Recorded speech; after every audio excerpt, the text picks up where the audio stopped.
ሰላም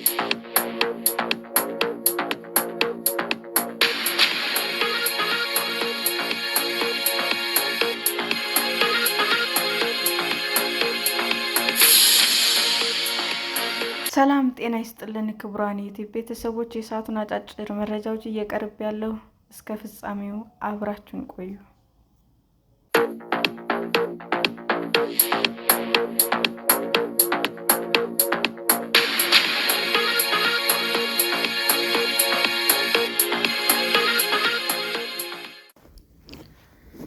በደቡብ ኢትዮጵያ ለሰዎች ሞት ምክንያት የሆነው ማርበርግ ቫይረስ መሆኑ ታወቀ። ክትባት ወይም መድኃኒት አለው?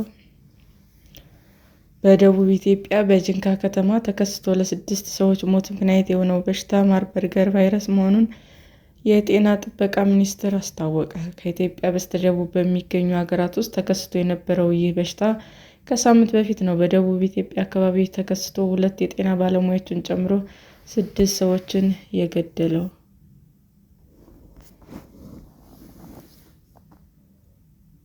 የጤና ሚኒስቴር ዛሬ ባወጣው መግለጫ አርብ ህዳር 5 2018 ዓ.ም የበሽታው ምልክት ያሳየ ወይም በቫይረሱ የተጠረጠረ ሰው እንዳልተገኘና በሽታውን የመከላከል እንዲሁም የመቆጣጠር ስራ እየተሰራ መሆኑንም ጠቅሷል። ይህ ቫይረስ ከ1 ዓመት በፊት በምስራቅ አፍሪካ ሀገራት ውስጥ ተከስቶ በርካታ ሰዎችን ለከባድ ህመምና ለአጣዳፊ ሞት አብቅቶ ነበር። ይህ ማርበርግ ቫይረስ በከፍተኛ ሁኔታ ተላላፊ በሽታ ሲሆን ከኢቦላ ጋር ተመሳሳይነት እንዳለው ባለሙያዎቹ ይናገራሉ። ምልክቶቹም ትኩሳት፣ የጡንቻ ህመም፣ ተቅማጥ፣ ማስታወክና አንዳንዴም ከፍተኛ የደም መፍሰስ ሲሆን በአጣዳፊ ለሞት ሊያበቃ የሚችል ነው። ከቅርብ ዓመታት ወዲህ በመቶዎች የሚቆጠሩ ሰዎች በማርበርግ ቫይረስ ተይዘው ለሞት ተዳርገዋል። ከሞላ ጎደል ሁሉም የሞቱት አፍሪካ ውስጥ ነው። የማርበርግ ቫይረስ ምንድን ነው? ምን ያህልስ አደገኛ ነው? የዓለም ጤና ድርጅት እንደገለጸው ከሆነ የማርበርግ ቫይረስ ከሚያጠቃቸው ሰዎች መካከል በአማካይ ግማሹን ይገድላል። ቀደም ሲል በተከሰቱ የበሽታው ወረርሽኞች ከተያዙ መካከል ከ24 እስከ 88 በመቶ የሚሆኑት ታካሚዎች ገድለዋል። ቫይረሱ ለመጀመሪያ ጊዜ የታወቀው በአውሮፓውያኑ በ1967 በጀርመን ማርበርግ እና ፍራንክፈርት እንዲሁም በሰርቢያ ፊልገሪድ በተከሰቱ ወረርሽኞች ሲሆን 31 ሰዎችም በቫይረሱ ከተያዙ በኋላ 7ቱ በበሽታው ምክንያት ለህልፈተ ተዳርገዋል። ወረርሽኙ የተከሰተው ከኡጋንዳ ወደ አውሮፓ በተወሰዱ የአፍሪካ አረንጓዴ ዝንጀሮዎች ምክንያት ነበረ። ከዚህ ወዲህ ግን ቫይረሱ ከሌሎች እንስሳት ጋርም ተያይዟል። ቫይረሱ በሰዎች መካከል በስፋት የሚሰራጨው የሌሊት ወፎች በብዛት ባሉባቸው ዋሻዎች እና የማዕድን ማውጫ ስፍራዎች ውስጥ ለረጅም ጊዜ በቆዩ ሰዎች ነው። ባለፉት ጥቂት ዓመታት የማርበርግ ቫይረስ በሚከተሉት ሀገራት ውስጥ ተከስቷል: ኢኳቶሪያል ጊኒ፣ ጋና፣ ዲሞክራቲክ ኮንጎ፣ ኬንያ፣ ደቡብ አፍሪካ፣ ኡጋንዳ፣ ዚምባብዌ፣ ሩዋንዳ። በአውሮፓውያኑ 2005 በአንጎላ ወረርሽኝ ተከስቶ ከ300 በላይ ሰዎችን ገድሏል። በተቀረው ዓለም ግን ባለፉት 40 ዓመታት ውስጥ በማርበርግ ቫይረስ የሞቱ 2 ሰዎች ብቻ ናቸው። አንደኛው በአውሮፓ ሲሆን ሌላኛው ደግሞ በአሜሪካ ነው።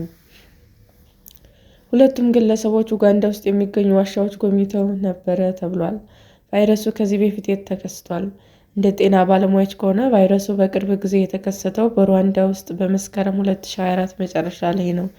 ቫይረሱ በሩዋንዳ ሲገኝ ለመጀመሪያ ጊዜ ሲሆን ምንጩ እስካሁን አልታወቀም። የሩዋንዳ ጎረቤት የሆኑት ኡጋንዳ እና ታንዛኒያ በ2017 እና 2023 የማርበርግ ወረርሽኝ እንደተገኘ ሪፖርት አድርገው ነበረ። በበሽታው መያዛቸው ከተረጋገጠባቸው መካከል አንዳቹ የጤና ባለሙያዎች ናቸው። በደቡብ ኢትዮጵያ ይህ ቫይረስ ከተከሰተ በኋላ የጤና ባለሙያዎችና ሌሎች ሰዎች ተይዘው ሕይወታቸው ማለፉን መንግስት አስታውቋል። የኢትዮጵያ መንግስት በሽታውን ለመከላከል ባለሙያዎችና የሕክምና ቁሳቁሶች ያሰማራ ሲሆን ይህንን ጥረት ለማገዝም የዓለም ጤና ድርጅት ባለሙያዎች የመመርመሪያ መሳሪያዎችና መከላከያ መሳሪያዎችን እንደሚያቀርብ ቅርቡ አስታውቋል። የማርበርግ ቫይረስ ምልክቶች የትኞቹ ናቸው? ቫይረሱ በድንገት ሲጀምር ትኩሳት፣ ከባድ የራስ ምታት፣ የጡንቻ ህመም ይኖራል። ከ3 ቀናት በኋላ ደግሞ ሌሎች ምልክቶች ይከተላሉ: ቀጭን ተቅማጥ፣ የሆድ ህመም፣ ማቅለሽለሽ፣ ማስታወክ።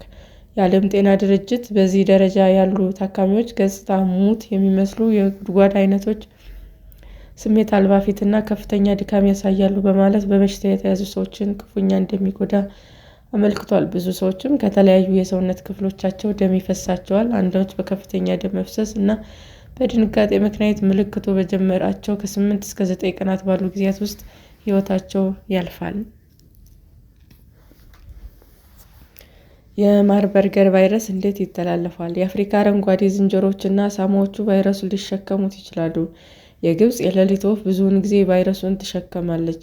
በሰዎች መካከል ደግሞ ከሰውነት በሚወጡ ፈሳሾች እና በተበከለ የልብስ ንክኪ ይተላለፋል። ሰዎች ካገገሙ በኋላ ደማቸው ወይም የዘር ፈሳሻቸው ውስጥ ለብዙ ወር ቫይረሱ ተላላፊ በሚሆንበት ደረጃ ላይ ሆኖ ሊቆይ ይችላል። እንዴትስ ሊታከም ይችላል?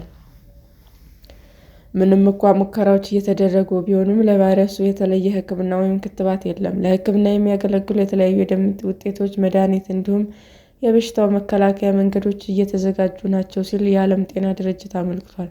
ዶክተሮቹ ሆስፒታል ለሚገኙ ህሙማን ብዙ ፈሳሽ በመስጠት እና የፈሰሰውን ደም በመተካት ህመሙን ማስታገስ ይችላሉ ይሆናል። እንዴት በቁጥጥር ስር ሊውል ይችላል? ጋቪ የተሰኘ ዓለም አቀፍ የጤና ተቋም እንዳለው አፍሪካ ውስጥ ያሉ ሰዎች ከጫካ በአደን የሚገኝ ስጋን ከመመገብ መቆጠብ አለባቸው። እንዲሁም ወረርሽኙ በተከሰተባቸው አካባቢዎች ያሉ ሰዎች ከአሳማዎች ጋር ያላቸውን ንክኪ ማስወገድ እንዳለባቸው የዓለም ጤና ድርጅት መክሯል። ቫይረሱ የያዛቸው ወንዶች የህመሙ ምልክቶች ከታዩ በኋላ ለ1 ዓመት ያህል ወይም የዘር ፍሬያቸው 2 ጊዜ ቫይረሱ እንደሌለበት እስኪረጋገጥ ድረስ በግንኙነት ወቅት ኮንዶም መጠቀም ይኖርባቸዋል። በቫይረሱ የሞቱ ሰዎችን የሚቀብሩ ሰዎችም አስከሬኑን ከመንካት መቆጠብ አለባቸው። ሰላም ጤና ይስጥልን ውድ የዩቲዩብ ቤተሰቦቼ እንዴት ናችሁ? አዲስ ጀማሪ ነኝ እና ሰብስክራይብ ያደረጋችሁ አበረታቱኝ። አመሰግናለሁ። ክቡራን የዩቲዩብ አድማጮቻችን ለሰዓቱ ያቀረብኩላችሁ አጫጭር መረጃዎች ይህንን ይመስል ነበር። በሌላ መረጃ እስክንገናኝ ሼር፣ ላይክ፣ ሰብስክራይብ እንዲሁም ቢቀርብልን የምትሉት መረጃ ካለ ኮሜንት እያደረጋችሁ ቸር ቆዩን።